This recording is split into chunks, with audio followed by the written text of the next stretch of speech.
This is 8.5, and we're going to be graphing lines and inequalities. So I'm not going to go over every single question. A lot of this is review. Let's start with graphing in slope-intercept form.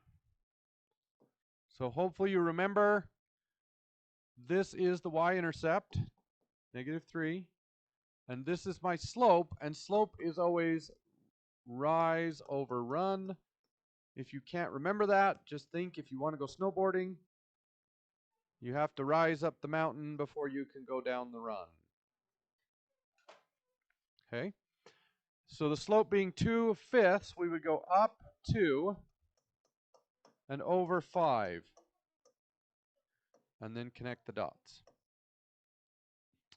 Now, what if I changed this so that it was y is less than or equal to 2/5? What sort of line do I draw for an equal to? It is a solid line. I missed, but you get the idea, right? Okay. What if it was not equal to? What would I draw? A dotted or a dashed line. Either way. All right. Now, which way do we shade? And this is a little bit tricky because it seems to me like whoever taught you how to do this just said less than means you shade down. And that is true only if it is set up as y is less than or equal to the function. So if I were to flip it around and say 2/5 x minus 3 is greater than or equal to y, now all of a sudden it looks like I'm supposed to shade up. So you can use this as your direction only if the y is first.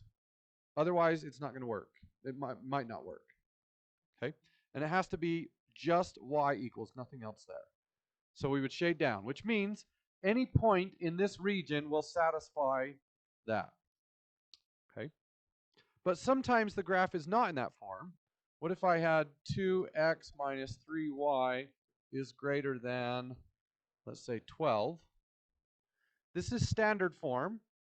I could convert it into y equals form, but it turns out it's really easy to graph this as well. All we need to do is graph the intercepts. So if I were to cover the x, I would get -3y essentially equals 12. Divide by -3, and I get my y-intercept is -4. So y-intercept -4.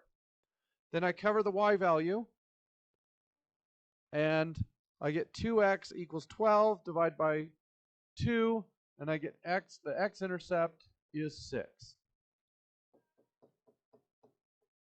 Connect those two with a dotted line. Oh, that was a terrible dotted line.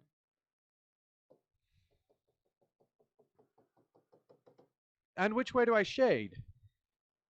Well, in standard form, it's not so easy to figure it out. But it is very simple to plug in a point.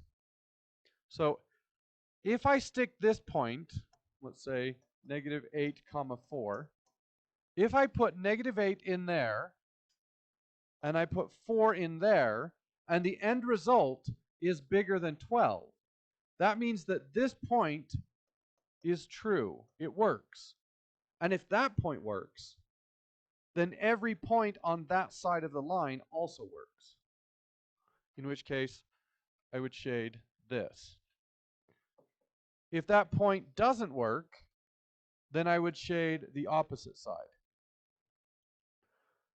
When you choose points, be very smart about the point you choose. I would choose 0, 0. That's the easiest one to plug in. So let's test 0, 0. 0 minus 0, is that bigger than 12? So in this case, 0, 0 does not work. So if 0, 0 does not work, that means every point on this side of the line also doesn't work. So we would shade over there. That will also work here. I could test 0, 0. So I plug 0 in for x and 0 in for y, and I get 0 is less than or equal to -3, which is false. So we shade on the other side. Can you think of a situation where you cannot plug in 0, 0?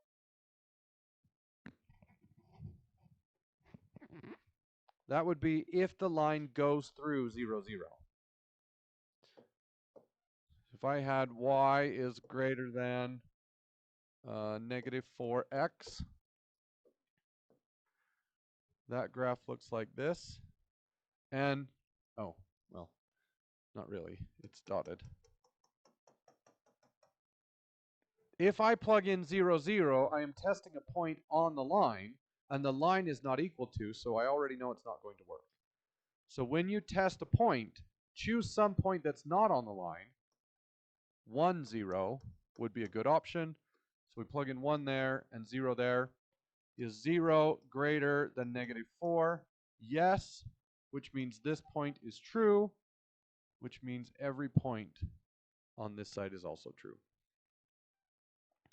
That is the essence of 8.5. There are a lot of topics, but each one of them is pretty simple. Go for it.